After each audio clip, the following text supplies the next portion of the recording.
to the Culinary Network, where we connect food entrepreneurs from all over the world. I am your host, Gladys Martinez, and today we're talking to none other than Big Ugly himself, the mind behind the Ugly Company, a business that's on a mission to tackle one of the most overlooked problems in our food system today, food waste.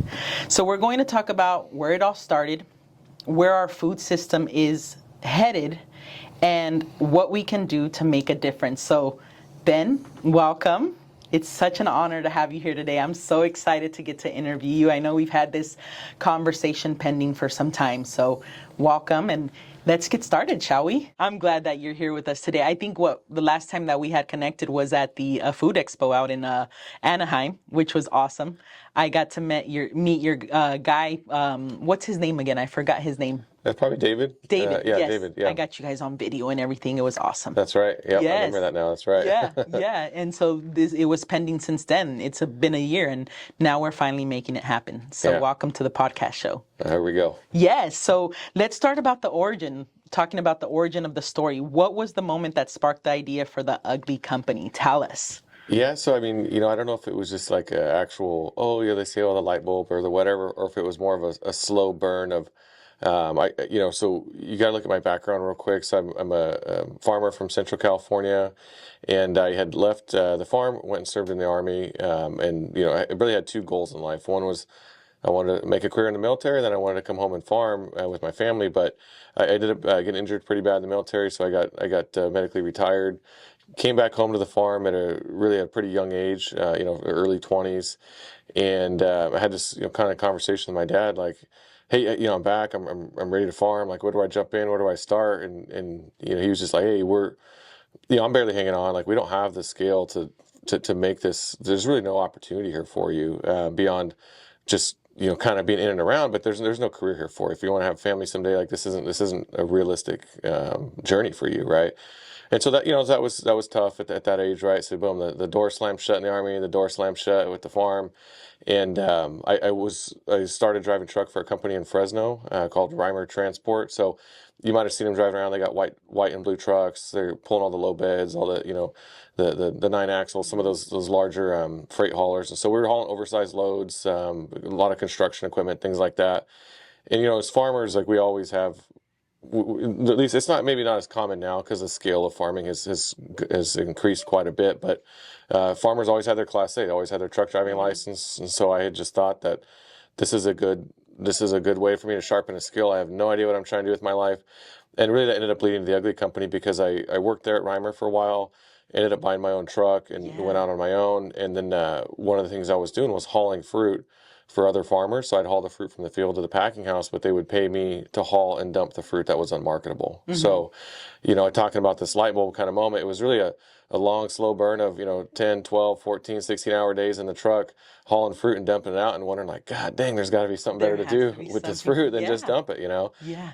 And finally, when I finally was like, you know what, I really do think there's got to be something to do with this. I think it was the summer of 2017, if I got my years correct. And effectively there was a hurricane that happened in Puerto Rico, and it was like extremely damaging. It was the other way around. A hurricane happened in Houston. It was very physically damaging, but there was no, minimal loss of life, minimal disruption of core services to people. But then a hurricane happened 2 weeks later in Puerto Rico, if I remember that correctly, right? So, basically what happened in Puerto Rico was that, according to the news, hey, FEMA's tapped out. The ports are closed. Their food's not getting in, water's not getting in, and I'm like, damn, this summer I'm literally dumping out 6 to 8 million pounds of fruit total, and there's people over there in that part of the world that I'm sure would love to get this fruit given the opportunity, right? So I thought, this is something's got to change here. Yeah. So that was that long, slow burn that led to finally this, threw the towel down, put the 18 speed in park and said, let's do this thing. Let's find something to do, And you actually went to business school to learn more about business, right? Before you actually initiated the Ugly Food while you were in school, right? Yeah, definitely. So that was just sort of my philosophy on it, right? Hey, I got this farming experience. I got this, this infantry army experience, and so I got my little business trucking and stuff like Yeah, yeah, that. So I yeah. got some decent skills, but one of the things with, us in the infantry is like, hey, in order to lead, you must first be able to do. Yeah. Right, so that's just a core principle. So you Yeah. basically have to be trained on every weapon system. You have to be trained on, all the different tactics and Yeah. things. And hey, even though maybe I'm not like the expert machine gunner, I'm fully competent and capable of using the machine gun and also employing that in a maneuver. Right. Yeah. So I looked at it the same way when I was starting this business. Like, hey, I don't know anything about accounting. I don't know anything about finance. I The don't know. fundamental Yeah, skills, right, yeah, that like we need. right. Yeah. So what are what are the basic building blocks that this business needs to be built on? And I was like, I think the move here is I should go to business school, Yeah. right? So I sold my most of my trucking equipment and bulldozers and some things I had accumulated with my business, and I went to the University of Notre Dame to their MBA program there. And Yeah. that was the summer of 2018. Wow. That's an amazing story. Yeah, when I was reading your story, I'm like, wow, this guy's doing some amazing things for our farm community at that, right?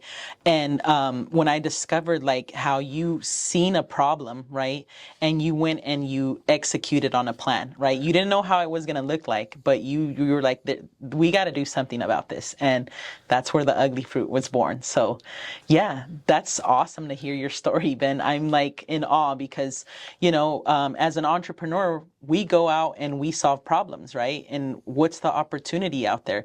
But you've seen an opportunity in the market where, we're dealing with a serious issue on food waste, right? There's food insecurity in rural communities. You're coming from a rural community, and it must have like been daunting to just see millions and millions of pounds of food just go to waste. Like there has to be some other way. Yeah, no, that I kind of like frame this juxtaposition, right? Kings River Union Elementary School is the K through 8 school that I went to, right? It's a rural, but basically low income school. I mean, it Yeah. doesn't mean, great people there. I mean, Yeah. I think it's a fantastic school. But straight up there, the teachers will tell you, hey, there's kids that the only square meals they get a day are here at this school, Yeah. right? And Yeah. and they don't have access to full nutrition just based on their family situation. And so you frame that with, hey, that's on Avenue 400 and Road 40 in Tulare County, and I'm dumping as a truck driver across the road. I'm dumping 6 to 8 million pounds Yeah. of fruit a year, along with the other driver and my dad that we had lined up to do that. And and literally every time I would drive by that school, I'd sit there, hey, I wave at Tino, wave at the bus drivers, and I'm like, shit, here I am about to dump this load of fruit out. I mean, it's not so much feasible to just pull the truck in and like dump it Yeah. out in the school, right? But conceptually speaking, like, man, like here I am as a truck driver, I'm eating the fruit, I'm dumping it, it's just getting plowed under. And there's kids at that school that really Yeah. would genuinely benefit from having that access to that nutrition. And so, I think, just nutrition for kids. And now, even tailor this now to where we are at the Ugly Company, we sell our fruit in Yeah. schools, which is a really cool thing. And it's brought this concept back full circle where I was like, hey, I really want to do something that Yeah. help provide nutrition to these kids. And I see it in schools where there's kids, and honestly, it's generally kind of chopped up by income demographics, Yeah. right? Like Yeah. if they're coming, if it's Redlining, right? yeah, and then I don't know if that's I don't exactly know like We don't all want to the get terms, too much right? into the politics, but there's always Yeah. politics behind things, right? Yeah, and like I stay out of the politics. It's not my thing, I'm the same way. but basically what I'm trying to get at here is like, generally speaking, in the schools where there's wealthier kids, like they eat fruit and they like our fruit. Yeah. When we have our same product in schools, when it's a more urban school or it's lower income families there, a lot of these kids are just like, oh, this is gross, this is fruit, I don't eat fruit. And so it's like a really interesting, like, man, that there's a lot of work to be done there. Yeah. But it's cool because hey, even though not all the kids in some of these schools like our fruit, there's kids that wouldn't have had fruit that day, but then they tried ours and they did like it, right? Yeah. So Yeah. it's a pretty powerful thing to provide food, for people in some form or another. Yeah, you're definitely doing a powerful thing here. So, let's talk about a little bit more on the scaling of the food waste, right? How big of an issue is it really here in the U.S. and why should we care, right? I mean, you cared enough to make a change, right? And you're making it happen. So, like, why? tell us a little bit more, like, why should we care about the issues that are taking place in food waste right now? Yeah, and so I think it really, it comes down to everybody's individual, hey, we all only have 24 hours a day, right? Yep. And the world still turns the same speed for all of us, right? Yep.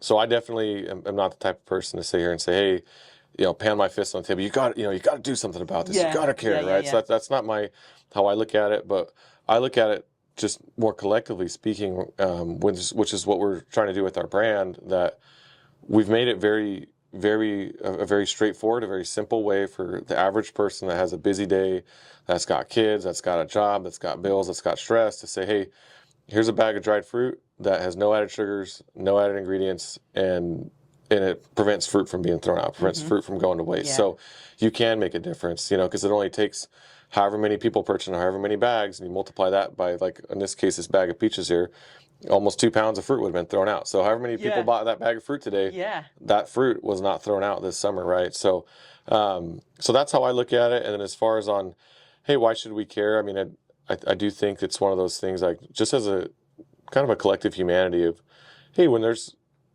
things that should be different in the world, and we kind of it's in our gut, like in our panza, like we know it's not right, like we just got that little tickle in there where we're just like, nobody feels good about. If I showed people back in the day when I would jump out 2 to 6 truckloads of fruit every day, and I show people those videos, and they're just like, holy shit, man, like that doesn't make anybody feel good. It doesn't. So that would be why I would say, hey, like, that's why we would care as a collective, right? Because it just doesn't feel good for farmers to grow fruit and it get tossed out, right? Right. Farmers are like an important resource to our community. Like, they feed the world, especially here in the Central Valley, right? And I mean, if we're having this food being wasted, it's like, it hurts us. Like, all that work that I put into harvesting that fruit, and it's just going to waste. It's like when we're at home, right? And we overcooked and we're like, oh, we need to eat this food or leftovers, and it hurts me. Like, I feel like a knife pinching in my stomach when I have to throw food away. I hate it, right? And it's to see millions and millions of pounds of food thrown to waste, and fruit at that. Like, I could live off of fruit. If that's all that there was to eat, I'd love fruit, right? But I mean, unfortunately, it's something that's going on here in our Central Valley, and you're making a change, which is awesome. Yeah, I appreciate that. And Gladys, it's funny you say you could live off fruit, right? Because I mean, that's basically during summer, especially when I was trucking, like, our joke is, truckers are like, hey, you eat what you haul, unless it's shit. And if you eat shit, you gotta be desperate, you know what I'm saying? So, I mean, just as the story goes, like, I mean, when I'm trucking every morning, I would go buy my burrito at the corner market there at, like, 5, 6 in the morning. Your chorizo burrito or your machaca? Yeah. Well, I always mix it up. I always like to mix it up a little bit, because I'm always like, oh, I get chorizo, and then like, you put a little pastor in there maybe, and they're like, what, for breakfast? I'm like, yeah, but I'm a cavacho, so put it in there, So yeah, no, I like to mix it up, but then I would probably on average eat 7 to 12 peaches a day. Throughout the day, and that's literally all I would eat all day long. And people are like, oh my God, how could you possibly eat that much sugar and fruit? And I'm like, I mean, it really is good for you. Yeah. And it's good fiber. Yep. And I always lose weight during summer, because I'm just eating an incredible amount of fruit. So yeah. Imagine, like, some truckers out there, right, that they truck and they don't have access to the fruits. They're out there buying chips and, carbohydrates, all these bad ultra processed foods, and you have really good food right in the back of your truck, and it's like, hey, I'm hungry, let me get a fruit. Yeah, I'll tell you an interesting story too, right? So I went over to visit some of my friends at Donberry Construction. This is last Friday, so I don't know what date this is gonna be on there, but it is, whatever. So just middle of August, right? Yeah. Okay. I used to drive truck for those guys back in the day, and I'd haul loads for them and different things like that. And I stopped by to say I'd drop off some fruit and just kind of say what's up on my way to the chiropractor.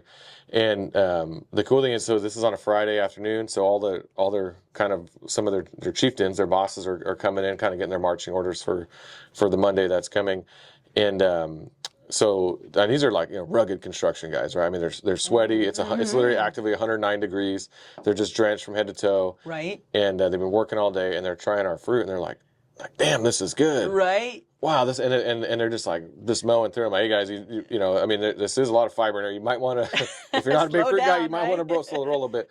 But the cool thing is like this is a product that can be for anybody. Yeah. And I say this all the time, but it was so interesting hearing one of these gentlemen say this. They're like, after eating this, I was gonna eat a candy bar. I don't Right? feel like eating my Snickers now. Yeah. And I'm like, well, that's when you eat dried fruit, it really does that for you because it is sweet. There is Yeah. good natural sugar in there, and it makes your candy bar, your ultra processed chips Right? and stuff, not Yeah. taste as good. And yeah, and by extension, I mean, trucking, like it's so hard to find food that you can Yeah. park the truck, get Yeah. close to. That's literally not food that's just going to kill you, right? So we call it cancer food. Like Yeah. there's all No. this other junk's cancer food. So imagine getting Yeah. some dried fruit. And see, talking about like the ultra processed food and the future of our food system, right? We're heading to a new innovation with food. So tell us a little bit about your perspective on that, right? Like, what is the future of food gonna look like in the next coming years?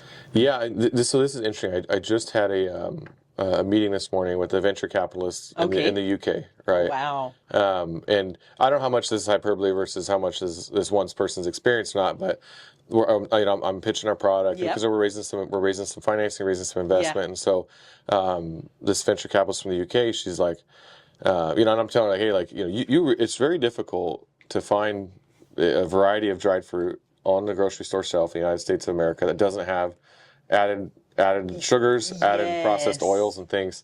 And she's like, yeah, I know. Whenever I come to the U.S., I wonder, like, man, why do I feel like shit? Yep. And she's like, well, it's because of the food. Like, look at what's in the label. And so, hey, I don't know how much that's one person's experience versus how much that's really true. But I mean, I'll take her on her word. Like, if Yeah. she thinks she comes here, eats the food, and doesn't feel good because they have cleaner food Yeah. in theory in Europe, as far as I'm aware, I think it's interesting. And I do think, as far as to answer your question about the future of food, I believe that's where things are headed, right? Like, I find it highly interesting here in a lot of our grocery stores. And if you took the same product in our grocery stores and the same exact product in some of these European grocery stores I've been in, it is significantly more expensive here Yeah. in the United States, and it is completely full Junk. of junk, right? And so, um, what I so it's like, okay, like, well, why is it full of junk and it's more Yeah. expensive, right? Yeah. Because Yeah. I know with dried fruit, like, can you imagine something that already is about a third of the weight in my product is natural sugars, Yeah. right?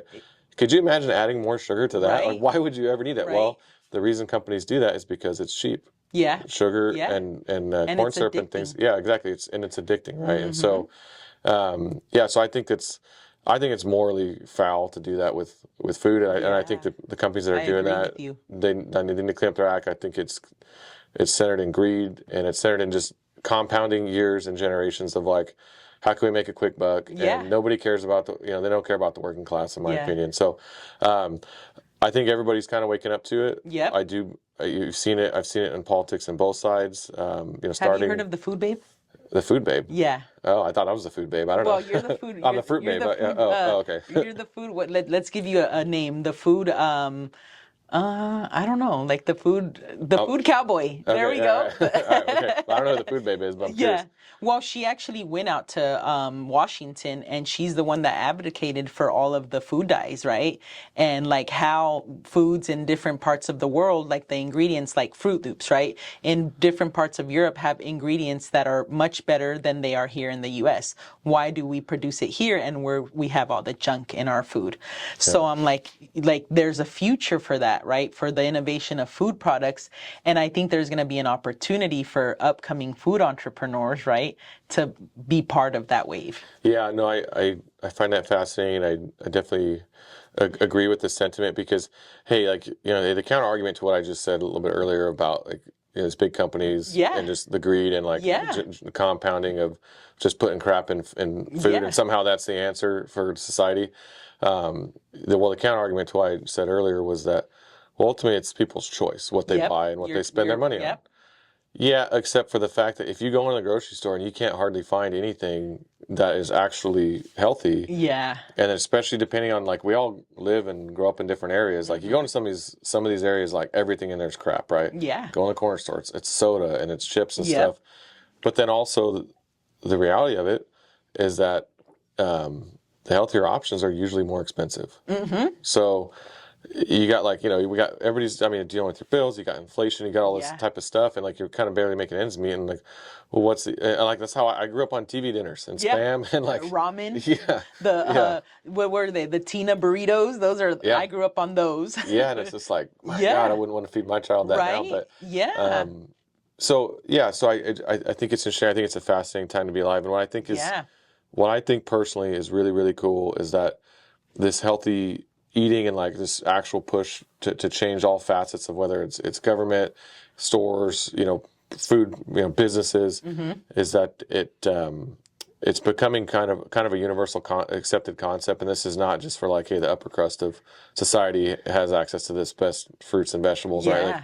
it's something everybody wants. And I think it's something, to some level, everybody deserves the opportunity to have the option. If you're going to Agreed. go buy dried fruit, there shouldn't be added sugar in it, Right? Agreed. So I'm all Agreed. about it. Let's fire it up and let's get this thing going because it'll help us as business too. And I think that's where we're so aligned, Ben, because funny story how we met, right? We had met at the food expo here in Fresno, and I was pitching a birria sauce, and I was pitching the same, cleaner ingredients, cleaner eating, because, I'm being mindful now of what I'm eating, right?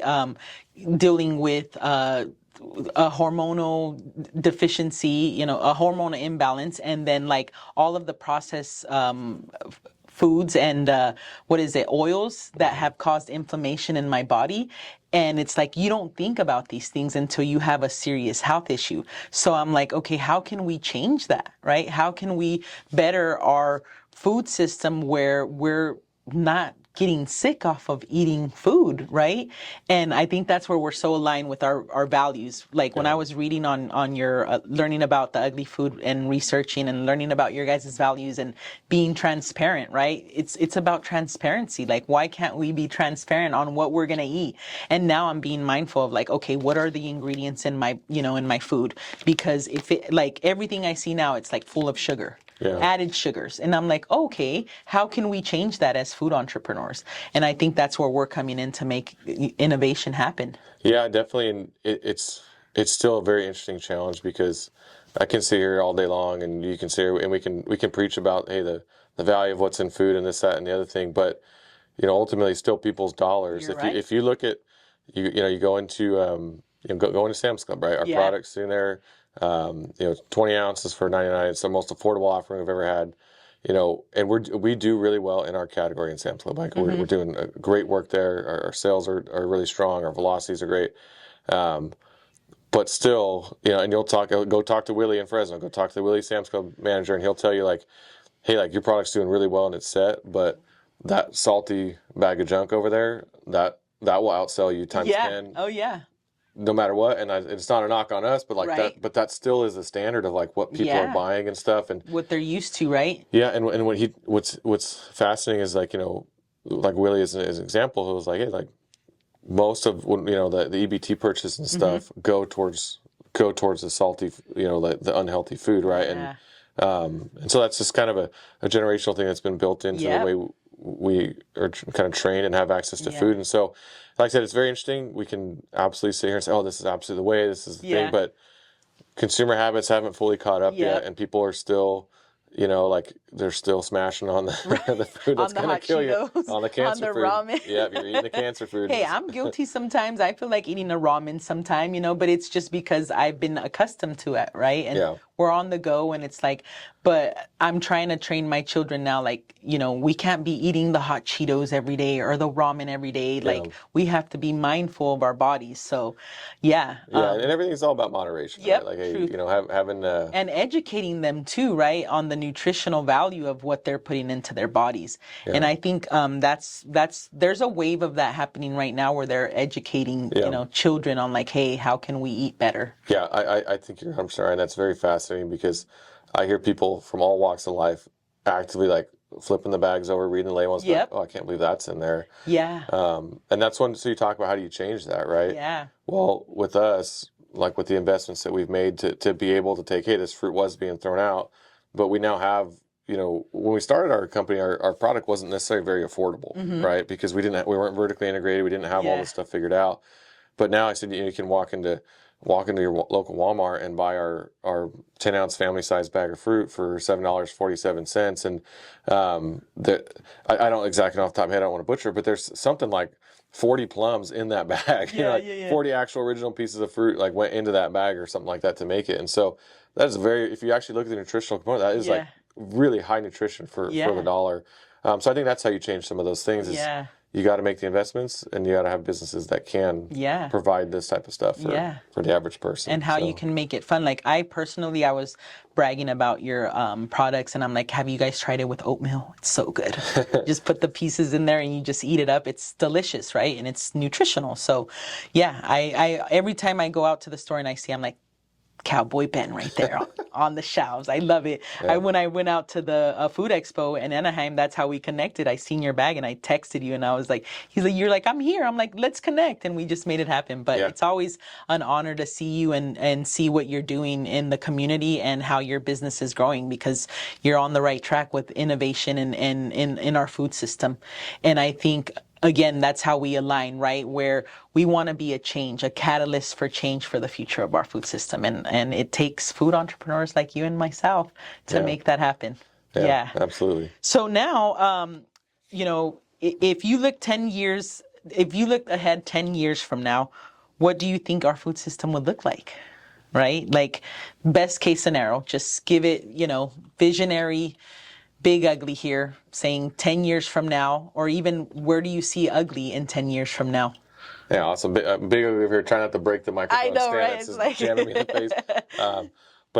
So I mean, shoot, 10 years from now, hey, so bold prediction one way or the other. I think the world's either going to be a wasteland of destruction, or it's going to be a lot better than it is now. I think, right? So I'm gonna roll my dice in the positive direction.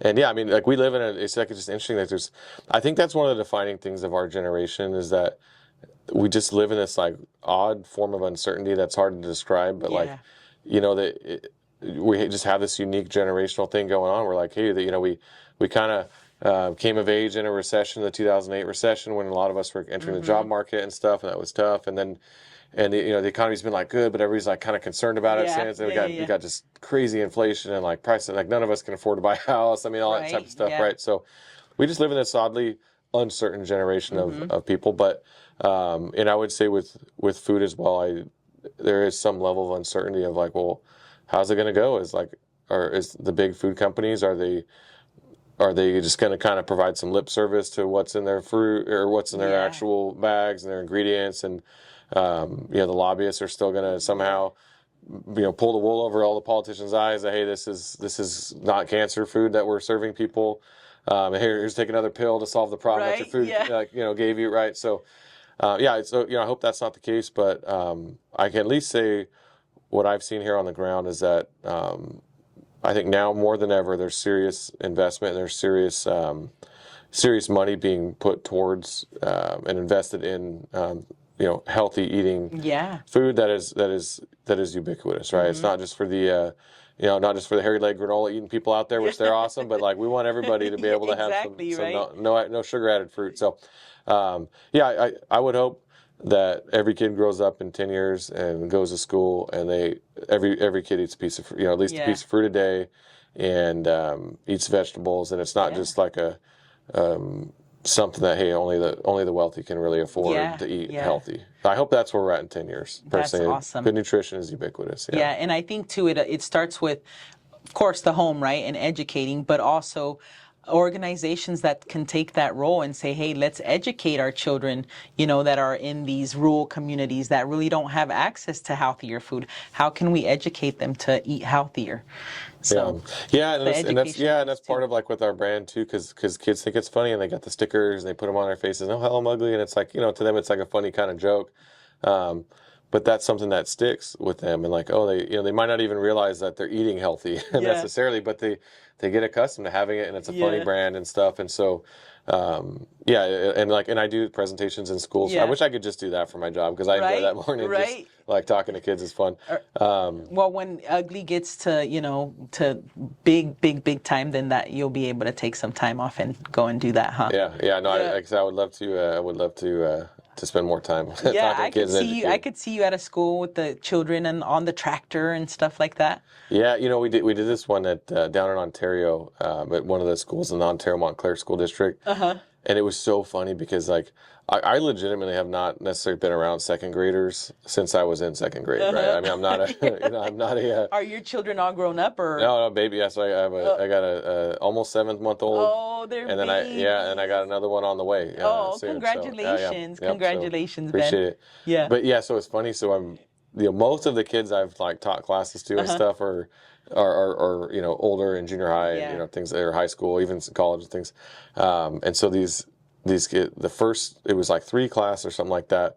At the 9 a.m. one, the kids come in, and it went great. I mean, I had full control. It was like 200 of them. I had full control of the auditorium. We're doing games. It was great. You're And like then, my operations Texas when I was in the army are kicking in right yeah, now.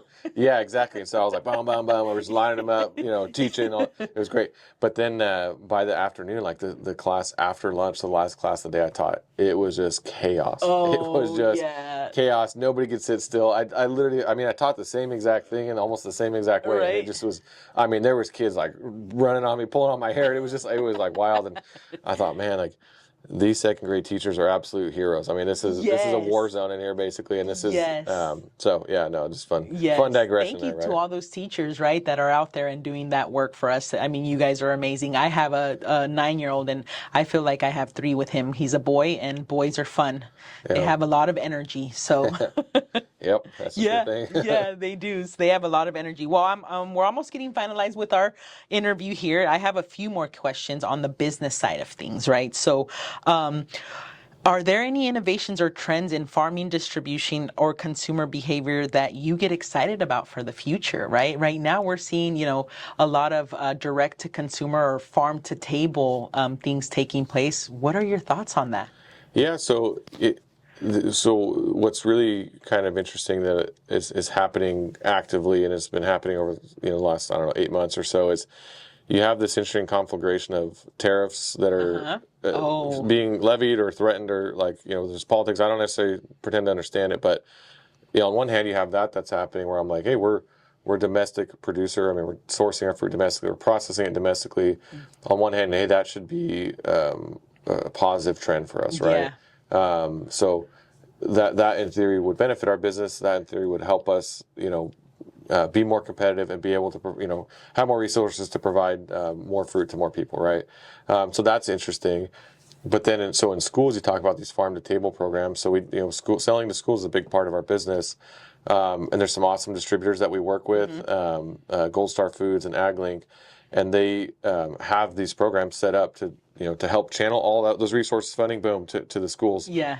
Well, the biggest unknown is a lot of these grants are that these effectively. So let me back up one sec because this is an interesting thing, right? So schools have all these directives. It started under President Obama, and it's continued in every administration since to really emphasize healthy eating in schools, right? But the challenge that the schools generally have is like there was a total shift away for the most part from scratch cooking into having pre-processed foods distributed for school Yeah. lunches and things. So then the whole industry kind of went that way, and then everything's being pushed back Back to to how it used have to be. some level of supplementing scratch cooking and stuff. But then, I mean, those school plates, I mean, they're often less than $3 a meal is allotted to that plate of food for those kids. So the schools really rely on quite a bit of federal grant money. Within the state of California, there's a lot of state grant money for, like I said, farm to you, farm to table, local type things. But what we're seeing, which is like this interesting trend and politics have changed, and there's tariffs that might benefit us in theory, but then there's also there's just a tremendous amount of uncertainty over like, hey, are these grants going to be renewed? Are they going to stick? Yeah. And so, like, nobody's able to really plan of like, well, what are we going to, what Yeah. can we afford to feed these kids? And like, hey, we want kids to eat healthier, but like, we can't afford to feed them. We need more of a budget, and like, Yeah. and our budgets are being cut. And so, that's a trend that I'm very interested in staying up to date with, because I obviously am very excited about the trend to eat healthy, Yeah. but it's like anything else. Hey, we can sit here and say all day, hey, well, let's do this, but the resources have to be there to accomplish it, Yeah. right? So. Agreed. Um, Right now, what I'm seeing is a trend in small batch processing facilities, right? And I think I was just talking to my colleague here. I'm like, for some reason, I have like this vision, right, where we have small batch processing facilities in key areas, particularly rural communities, right, where they don't have access to food, right, where they can particularly have that small batch processing facility to have food for their ecosystem and their radius, right? And I'm like, how could that be possible, right? Like, yeah. it'll take an entrepreneur, a food innovator to come in and say, hey, how can we make this possible? Yeah, I find that fascinating because ag, like I said, I mean, agriculture and farms are not exempt from the laws of business, right? Where Yeah. just like the laws of physics, right? Where as industries mature, you start with several hundred or thousand fragmented players, and it just consolidates as the industry matures and growth slows. Uh-huh. You have less and less businesses, and so you usually end up with less than 10 Yeah. large size businesses that control the industry Right. once it matures, right? So the ag in Central Valley of California is not immune to that. That is where everything's gone in my lifetime and in my parents' lifetime. So I think it's really interesting seeing some of these types of things. Oh, small batch processing. You see, Shared like kitchen spaces, right? yeah, you Ghost see, kitchens. yep, shared kitchen spaces. Right. You see, like something I'm personally very interested in is like regenerative farming and like Yes. farm shops and Yeah. things. So I find all that very fascinating. I could definitely see, and hope, hey, maybe someday you can squint and see like maybe our farm and our family can go back to like kind of how it used to be back in the old days where you'd Yeah. grow several different types of crops. It would be sold somewhat locally. Right. And I find that fascinating, but I'm also like, is that really what's going to happen here? Because Right. I mean, the long gone are the days where you can pack fruit under the shade of a tree and sell it in a grocery store, because just the table stakes to be in business and be compliant Yes. with all the food safety stuff and all the regulations Yeah. is insane. And like you Yeah. look at us, the Ugly Company, small business, Central California, the only, if not one of the only, and I believe like we're legitimately the only started from scratch ag production business that didn't have generational Yeah. family wealth behind it, right? And so Boots to the ground, straight, right? yeah, and I mean it's basically an impossible task that we're Yeah. doing here, right? I mean we're Yeah. trying to solve a problem nobody's really ever solved, and we're just up against it every day, never have enough resources, and so I could tell you, hey, like all this localized stuff, I find fascinating. I would Yeah. love for it to be true. I don't know. I don't know if it's going to be the way of the future or not. I would like it to be. I was sharing with some colleagues. I was taking this training, a HACCP training, and I'm like, you know what? There's these technological hubs all over in places like San Francisco and Austin. But you know what? We got to create the food hub here in the Central Valley. And I want to be part of that. I want to be a catalyst of change for the future of our food system. And it's going to start here in the Central Valley. And it's going to take people like yourself and me, right, to come together and bring awareness. And I mean, I find it fascinating too. And I think that's where we align, right? It's like, it's amazing to see what you're doing in the food industry. And it's like, how can I put in my effort and bring change too? Yeah. And, other food entrepreneurs that are out there right now struggling, right? Because when you mention, I was reading your information here about what advice you would give, startups in the food industry, like go work for somebody else, because it's brutal out there, right? I mean, we know each other from Nelia's, right? And I'm not nearly where I want to be. Like, and I've discovered the hard truth, like, this isn't easy, What advice, aside from that, would you give somebody like me, right, that's still trying to pursue it, but another food entrepreneur that's wanting to get their, family recipe out in the market, or, any food product out there? Yeah. What advice would you give them? Yeah. So like you asked me the question, we're kind of discussing like, hey, what advice would I give somebody who wants to start a food entrepreneurial business? And the negative side of it is absolutely do not do it. I mean, it is brutal. I mean, it's impossible. You're fighting multitudes of impossible tasks. You don't have enough resources. There's no way to get it, and you're up against everything is built for you to fail, and everything is built for this to be impossible. And so, Transparency, guys. Yeah. Love it. And I mean, and it takes a toll on you, man. You might notice I had a little more hair, 7 years ago than I do now, right? Yeah, I remember you always had your long Yeah, the hair. saddle's getting a little thin up there, right? So, and stress, I huh? directly attribute that to being stressed 24/7, Got the having gray hairs nightmares. coming in. Yeah, exactly. Just having nightmares of all the Yeah. like we're getting sued again for just some other and Man. and it's just like, the world, it just wants to absolutely ball Yeah. you up and just Yeah. destroy you as somebody trying to start a food business. So that's the negative part, right? So if you're trying to live a peaceful life, this is not the route for you. However, if hearing that and you are like, I really have something I believe in and I got the guts to do it, Yeah. more power to you. What I would recommend, and I've seen this is not just in food businesses, but I've seen this in many businesses, is if you nail product quality, if that's the first thing that you dominate is your product quality, and you have a service or a product that is so good, and it's so desirable just based on how freaking good it is. If you figure that part out and start there, everything else can come in, can work from there, right? And and like with us, right? So you look at Cultivating beauty and imperfection, right? I love it. So I can tell you, like, hey, when we started our business, right? Like there was two main reasons this fruit was being thrown out, in my opinion. One of it was that there just genuinely was not strong consumer demand for the value-added products that could be made from the fruit being thrown out. So if you think in your personal life, have you ever had a white nectarine juice, or prior to ugly, have you ever had a dried white peach? Never, right? So like nobody's eating these products. Like functionally, it's on nobody's grocery list in the United States of America, right? So that's a branding, that's a consumer problem. Cool. So we got that really well figured out, right? Like as far as our brand and things like that. So we started from a very strong brand position. I could sell our product into almost any retailer because they love the sustainable part of it. They love what we're talking about. But back then, this was the other big challenge of like, there hadn't been a generational investment in producing these products in our area in a generation, right? And so with the cost of labor, with the barriers to entry, all this type of stuff, when we started our business, we didn't have very good product, in my opinion, right? We would average a pit fragment, I don't exactly remember at this point, but like we would have, I can tell you like the nightmares I still have of sampling, and you've done it with Nelly, is that you sample your product to people, and if somebody doesn't like it, they'll like kind of squint, like, oh, that's good.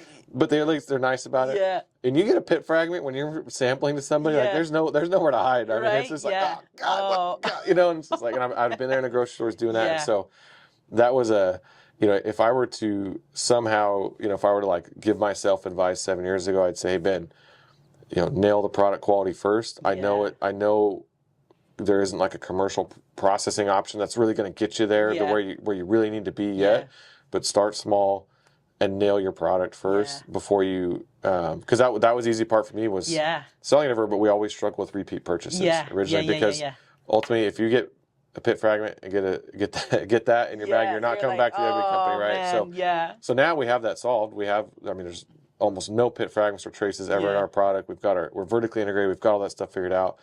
But it was just, it's so difficult trying to figure these two things out at once, like build consumer demand, but like try and chart the way to being able to afford to invest in in making better products. So that's what I would tell everybody. You would save yourself I believe, a lot of heartache and like, so even if you've heard all the negative stuff I had to say about how hard it's going to be and how much of a gut punch you're going to take on a routine basis, nail your product first. Awesome. Well, before we finalize our interview today, Ben, tell us a little bit about where we can get your product, where do you have it in stores, where can people find you, share your information with us. Yeah, definitely. So our website is theuglyco.com. We got a whole bunch of social media that you can reach out to us. I don't have social media myself, so I'm not going to be the one answering it. I'm binging. I'm taking a detox from social media right now. Do it. It's the best. Like I don't have a TV. I don't spend any time doing anything there like we go. that. And I love it. God, it's refreshing. Goals there, guys. Goals. But yeah, so you can find us at theuglyco.com. There's a little map on our website. It's not perfect, but it's pretty solid. Like you look on there, it'll get you to here's your closest place to buy a product, which you can also purchase direct to consumer on our website.